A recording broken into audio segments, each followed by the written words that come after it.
Boa noite. A graça e a paz do Senhor Jesus, amém? Amém. Aleluia, que bom, que bom.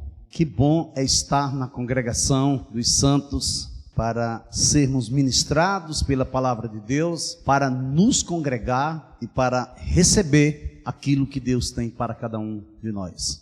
Abra sua Bíblia, Evangelho do Dr. Lucas, capítulo 4, a partir do versículo 1. Diz assim a palavra do Senhor: Jesus, cheio do Espírito Santo, voltou do Jordão e foi guiado pelo mesmo Espírito no deserto. Durante 40 dias, sendo tentado pelo diabo, nada comeu naqueles dias, ao fim dos quais teve fome. Vamos orar. Querido, eterno e poderoso Deus, bispo e pastor de nossas almas, nós nos aquietamos diante de Ti, nos rendemos ao Teu senhorio. Pai, Abba Pai, Paizinho, em o nome excelso e poderoso do Teu Filho Jesus Cristo, fala conosco, fala com a Tua igreja, porque nós queremos Te ouvir em nome de Jesus.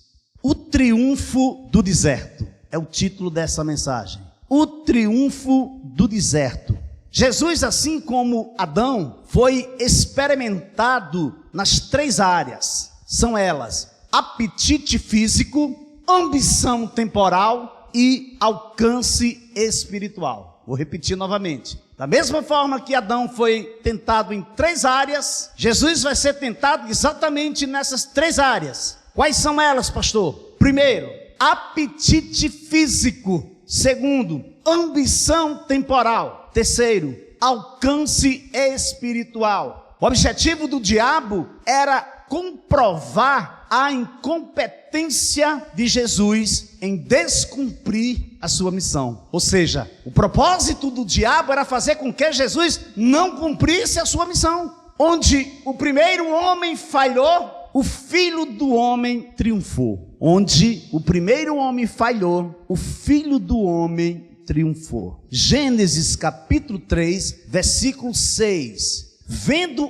a mulher que a árvore era boa para se comer, apetite físico, agradável aos olhos, ambição temporal. Agradável aos olhos, foi agradável aos olhos dela. E árvore desejável para dar entendimento, alcance espiritual. A árvore era desejável. Quando ela olha para a árvore, mediante as palavras do diabo, ela desejou o alcance espiritual. Ela queria entender, ela queria saber exatamente tudo que Deus sabia. Tomou do seu fruto e comeu, e deu também ao marido, e ele comeu. O deserto é estéril, é completamente despido de vegetação ou qualquer espécie de abrigo. É exatamente isso. O deserto é estéril e completamente desnudado e despido de vegetação ou qualquer espécie de abrigo. Assim foi o cenário da tentação de Jesus, um território estéril a noroeste do Mar Morto, completamente despido de vegetação ou qualquer espécie de abrigo. Cada tentação que Jesus vai passar por ela está ligada diretamente ao exercício de poder. É isso mesmo, ao exercício de poder por parte de Jesus. Poder para impor a sua vontade sobre a criação, poder para impor sua vontade sobre as nações e poder para se tornar celebridade do momento por todos da cidade. Então, o primeiro ponto que eu quero ver com você nesta noite é apetite físico. A partir do versículo 1. Deixa sua Bíblia aberta em Lucas, tá? Capítulo 4, que nós vamos discorrer esse texto. Jesus, cheio do Espírito Santo, voltou do Jordão e foi guiado pelo mesmo Espírito no deserto. Durante 40 dias, sendo tentado pelo diabo. Nada comeu naqueles dias, ao fim dos quais teve fome. Então o diabo disse a Jesus: se você é o Filho de Deus, mande que esta pedra se transforme em pão. se você é o Filho de Deus, mande que esta pedra se transforme em pão. Quando Jesus foi da Galiléia para o Rio Jordão para ser batizado por João Batista, João tentou convencê-lo a mudar de ideia. Veja o que João Batista disse: eu é que preciso ser batizado por você, e é você que vem a mim. Mateus capítulo 3, versículo 14, parte B. Mas Jesus respondeu: deixe por enquanto, porque assim nos convém cumprir toda a justiça. Então ele concordou. Depois de ser batizado, Jesus logo saiu da água, e eis que os céus se abriram, e ele viu o Espírito de Deus descendo como pomba, vindo sobre ele. E eis que uma voz dos céus dizia: este é o meu Filho amado, em quem me agrado. Mateus capítulo 3, dos versículos 15 ao versículo 17. Parece algo muito simples, mas não é. Existem momentos na vida que estamos decididos a seguir adiante. Existem momentos em nossas vidas que estamos decididos a seguir o propósito, a entrar no processo e dar continuidade ao processo. Mas de repente ouvimos algo contrário. Aquele projeto que eu estava colocando as minhas expectativas nele não aconteceu. O que eu esperava na minha faculdade não aconteceu. Na empresa que eu trabalho não aconteceu. Então o que acontece? De repente chega alguém para mim e tenta me dar uma mãozinha, tenta me ajudar, tenta fazer a tarefa no meu lugar. E eu já totalmente decepcionado, afligido, eu passo a bola para frente. Não foi isso que aconteceu com Jesus. Jesus sabia que ele teria que chegar no Jordão e ser batizado por João Batista,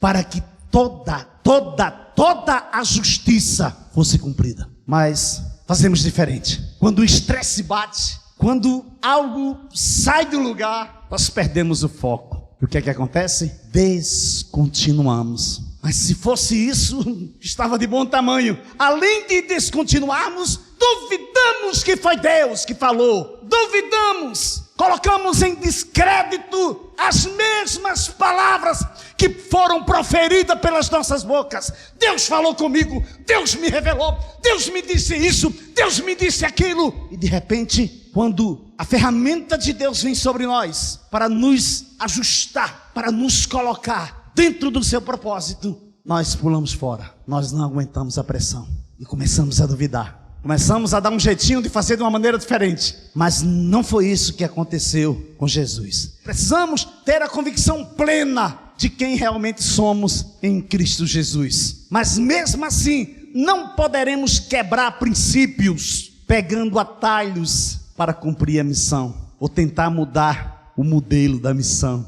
ou tentar fazer da maneira que nós entendemos que tem que ser. E aí nós não nos submetemos. Aí nós nos rebelamos e depois perguntamos por que está dando tudo errado. Porque estava tudo bem, estava indo tudo bem, de repente tudo está dando errado. Por quê?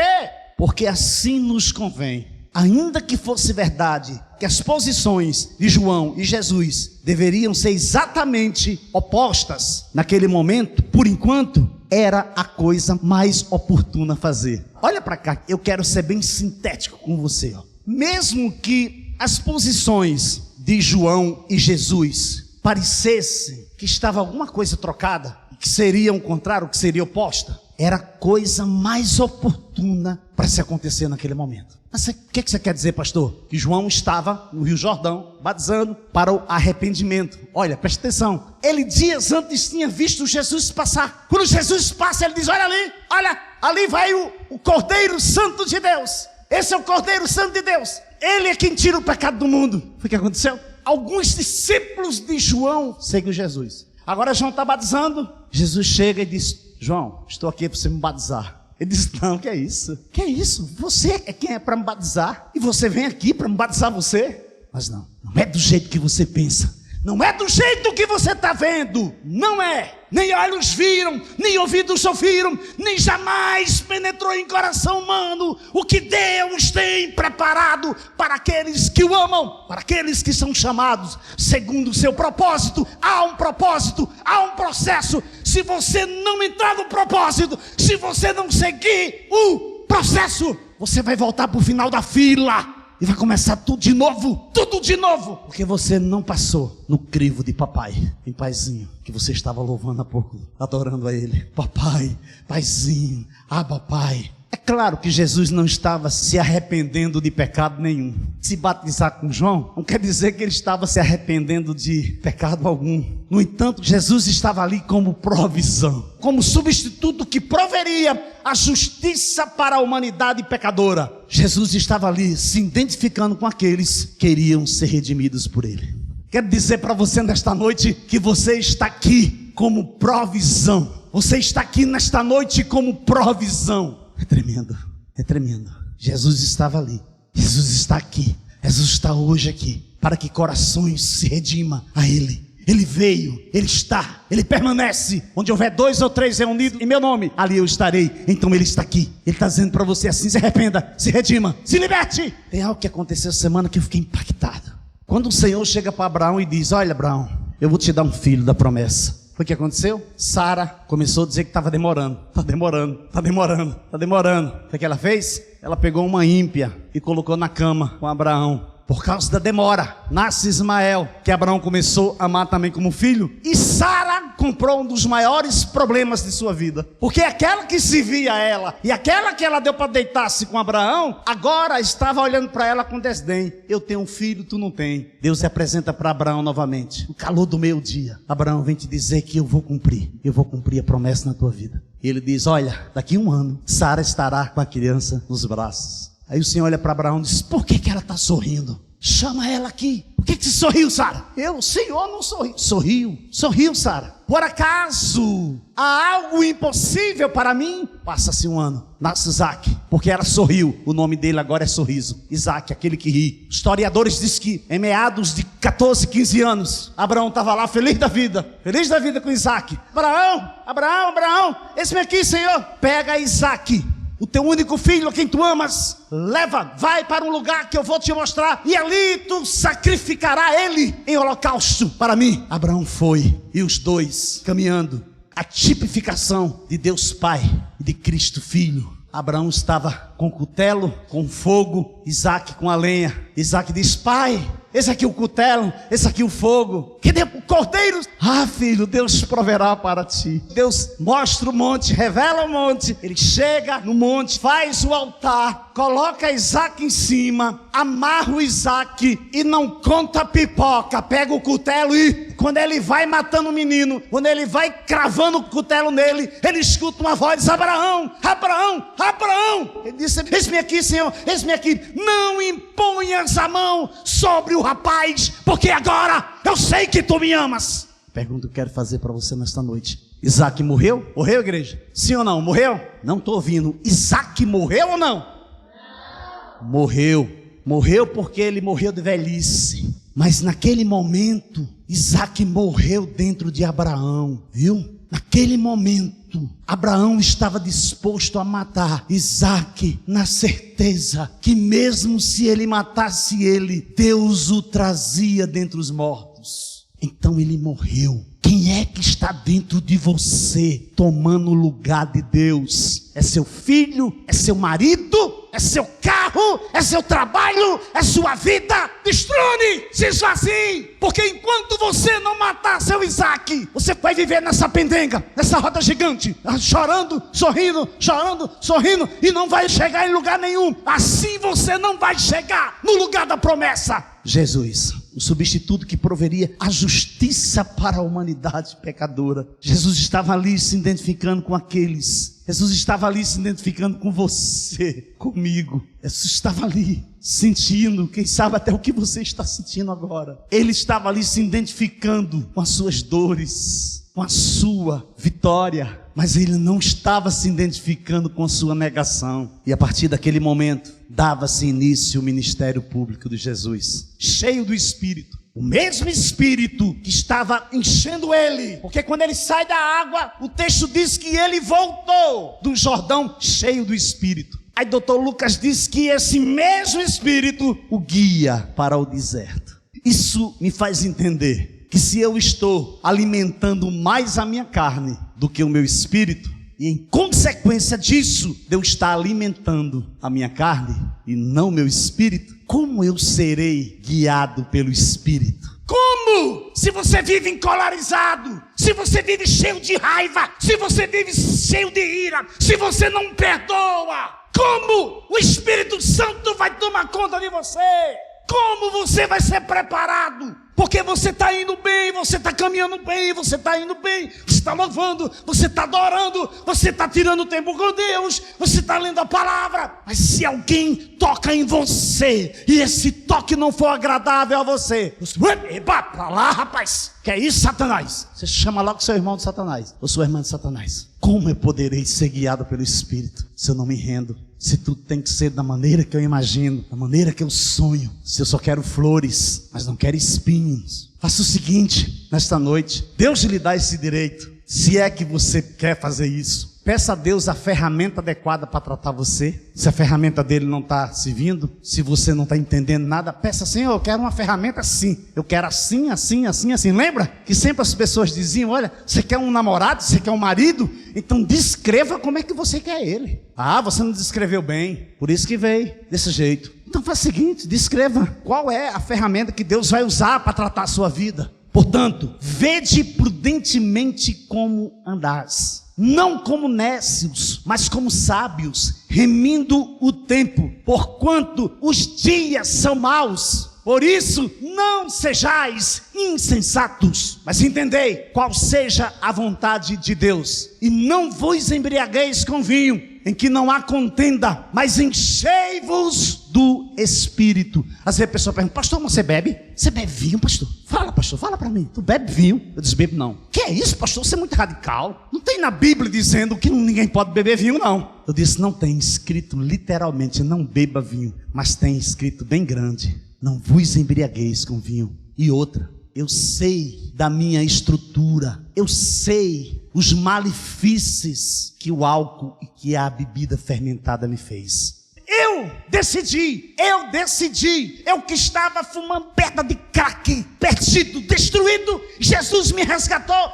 Eu decidi a viver um novo estilo de vida. Foi uma decisão minha a não trazer de volta aquilo que Deus tirou da minha vida. E às vezes a gente fica flertando com aquilo que Deus já tirou da nossa vida. 40 dias, o cronos de Deus. Esse foi o período em que Jesus passou no deserto sendo tentado pelo diabo, por Satanás. E o Evangelho de Marcos diz que Jesus estava com as feras, mas os anjos o serviam. Somos sabedores que todos passamos pelo deserto, ou quem sabe até está passando pelo deserto. Talvez você esteja aqui nesta noite e você esteja no deserto. Talvez você esteja aqui nessa noite e está sendo tentado ou tentada.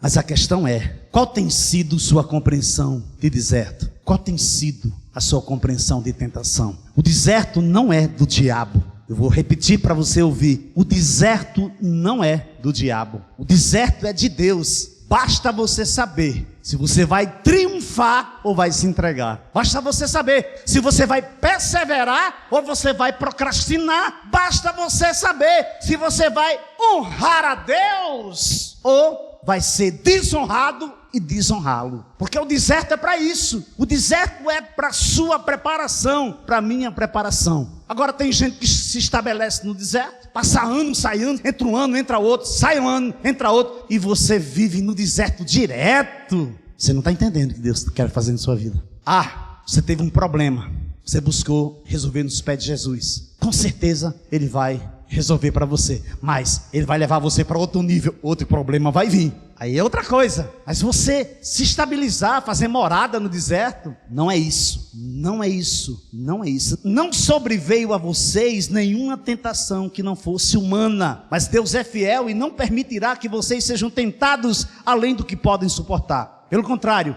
juntamente com a tentação, proverá livramento para que vocês a possam suportar. Primeira carta aos Coríntios, capítulo 10, versículo 13. Faz quanto tempo que você está no deserto? Você está morando no deserto? Quem determina o tempo do deserto é você. É você. Terceiro, abstinência. O que é abstinência? É privação voluntária de algo. Quando você decide, eu não quero mais isso não, eu vou me consagrar a Deus, então a partir de agora eu vou fazer isso para Deus, porque eu quero que Ele transforme a minha vida.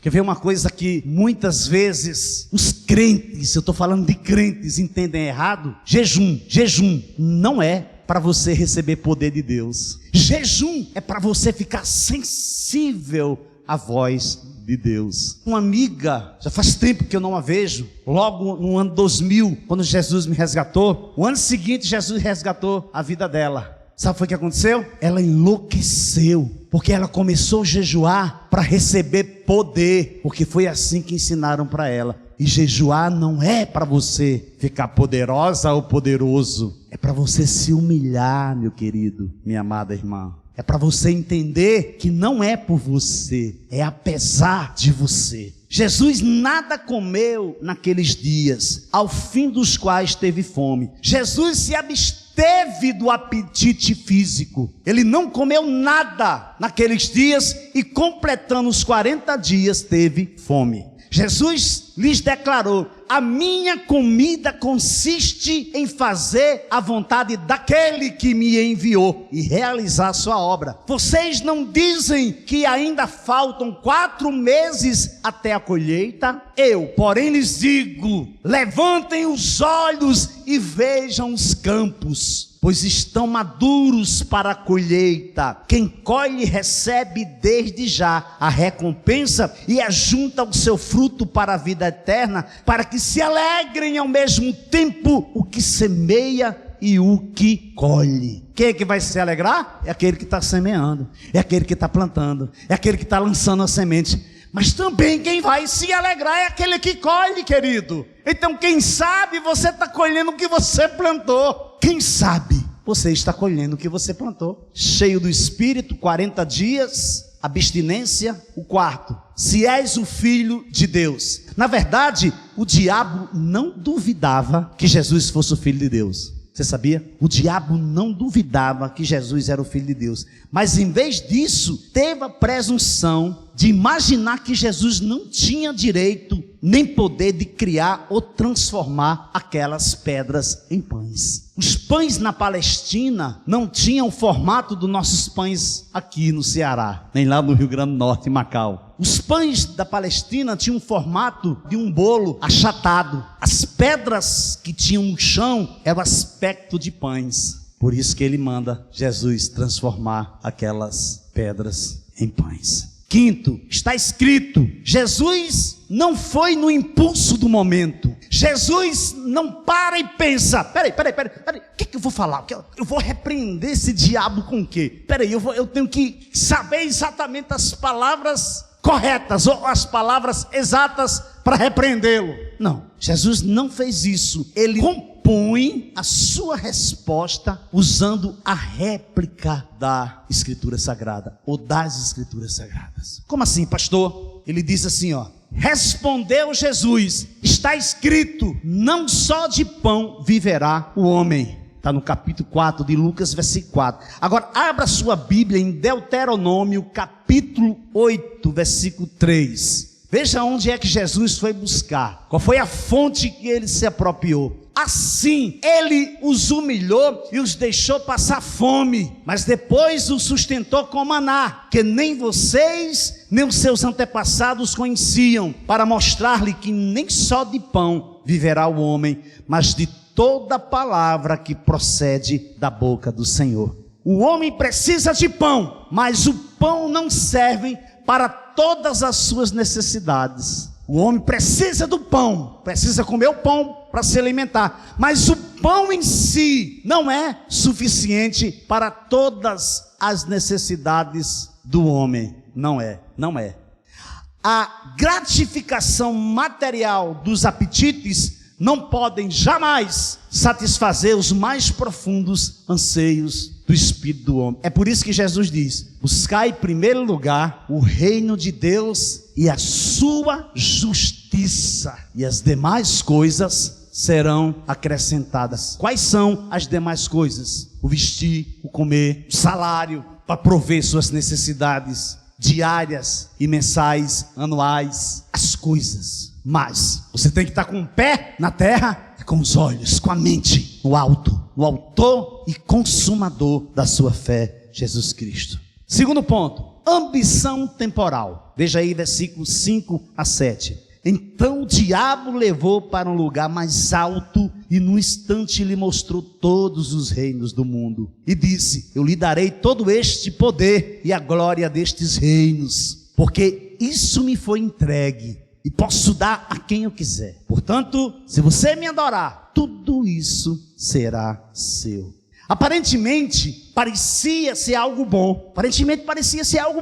Claro que parecia. Alimentar milhões de pessoas, transformando aquelas pedras em pães. Agora, governar o mundo com justiça parecia algo bom. E por sinal, muito bom. Porém, isso não estava incluído no plano do Pai. E nem estava incluído na missão do Filho, Jesus Cristo. O que estava incluído no coração de Deus Pai era um plano, era um projeto excelente e que Jesus iria cumprir, custasse o que custasse. Esse era o projeto para a humanidade. O que chamou minha atenção dessa vez, nesta leitura, no meu tempo com Deus, sozinho, no meu devocional, é que o diabo fala: eu lhe darei todo este poder e a glória destes reinos. Agora, olha o que chamou minha atenção. Olha o que foi que ardeu o meu coração quando eu li isso aqui.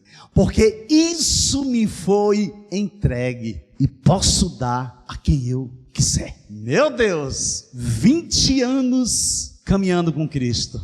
Eu nunca tinha visto isso aqui. Aqui, ó. Todos esses reinos aqui eu te darei. Agora tem mais. Eu te darei porque tudo isso me foi entregue. Está nas minhas mãos. E eu dou a quem eu quiser. A priori, podemos afirmar que quando Adão comeu do fruto da árvore de conhecimento do bem e do mal, ele perdeu toda a autoridade que lhe tinha sido delegada. Ele perdeu tudo, ele entregou para o diabo. E às vezes nós não entendemos isso. Nós achamos, porque o nosso nome está escrito no livro da vida, agora eu posso fazer tudo do jeito que eu quiser, ao meu bel prazer. Não, querido, sinto muito decepcionar você nesta noite. Não, você precisa se enquadrar dentro do plano que Deus preparou para a humanidade. Quando a sua mulher vai sob a orientação do diabo e ela pega do fruto e come, dá para o seu marido comer, ali ele perderam tudo. Ele entregou.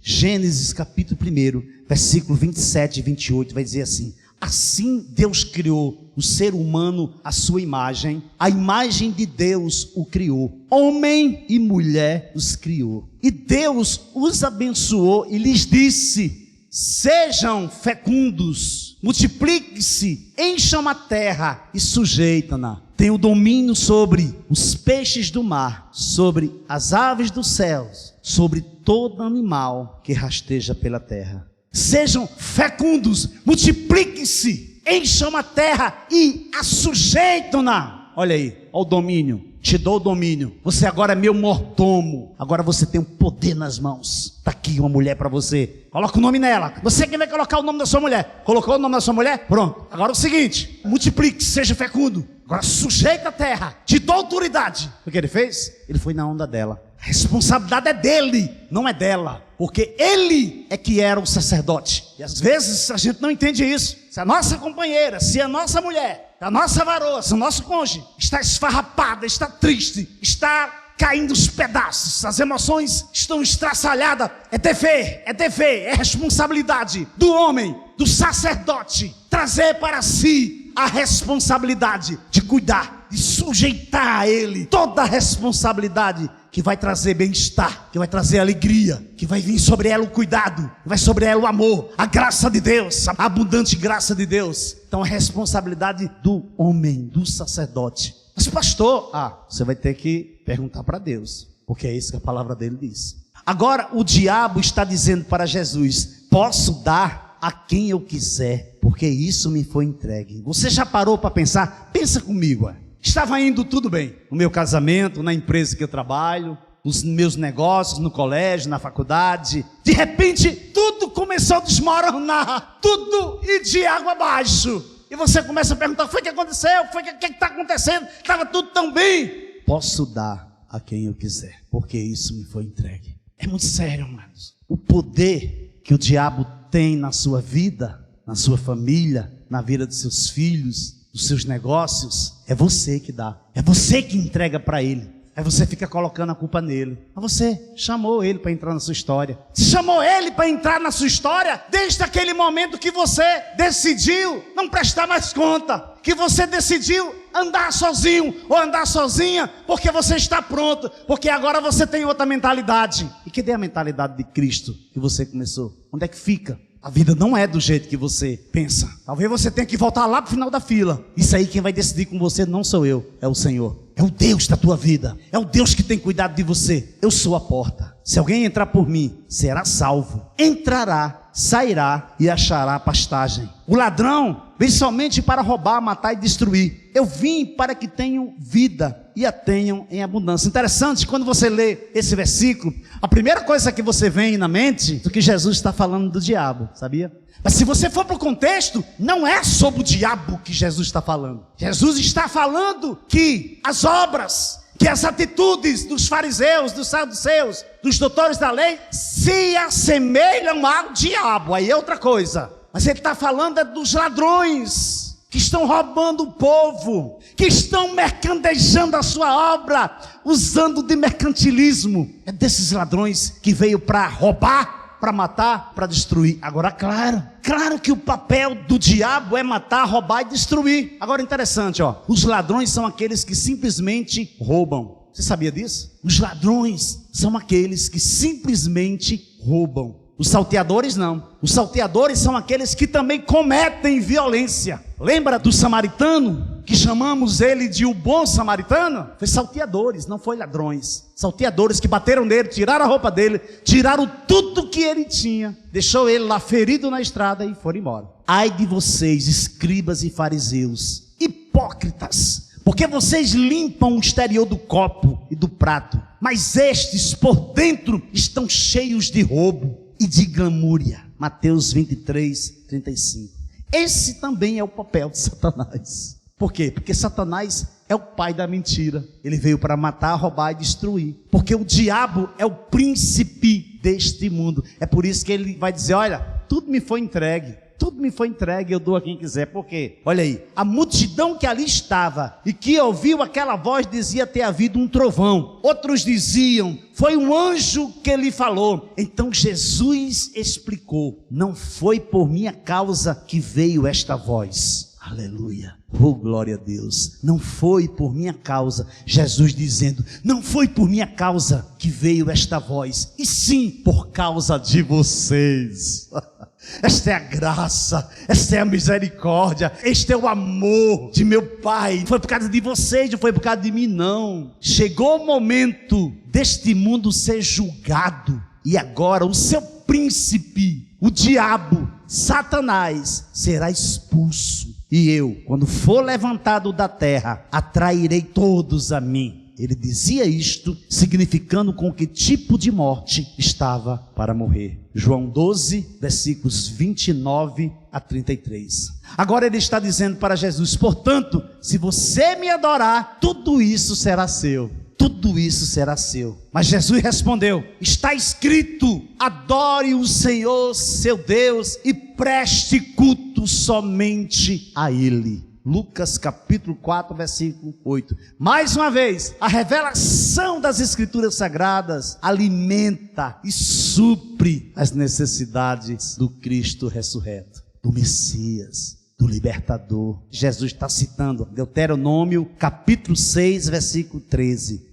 temam o Senhor, o seu Deus, e só a Ele prestem culto, e jurem somente pelo seu nome. O diabo só admitia a autoridade suprema de Deus. Ele não se comprometia, nem se submetia. É muito sério, amado. Porque pessoas que admitem que Deus é poderoso, que Deus faz o impossível, que Deus é soberano, que Deus é amável, que Deus é grande, mas não se submetem a Ele. De onde é que vem essa semelhança? Olha para cá, vou terminar com isso aqui, ó. Lembra do endemoniado de Gadara? A legião de demônios que aprisionava prostrou-se e adorou a Jesus e reconheceu ser Ele o Filho do Deus Altíssimo. Essa legião de demônios faz parte de quem? De qual lado ela é? Ela reconheceu a autoridade de Jesus. Ela só não admitiu, mas que ela implora para Jesus. Ela quem? A legião, os demônios que estavam no endemoniado de Gadara. Os demônios imploraram a Jesus: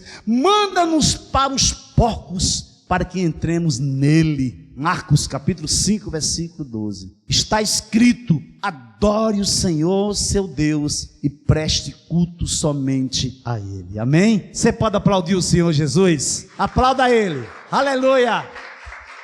Que o Senhor Deus, em nome do seu Filho Jesus Cristo, aplique essa palavra ao seu coração. Essa palavra, ela tem o poder de transformar. Ela tem o poder de nos lançar e de nos trazer. Você precisa estar sob a palavra do Senhor. Você precisa estar no processo de Deus. Eu vou dar sequência no próximo domingo. Ainda falta a terceira tentação e a conclusão.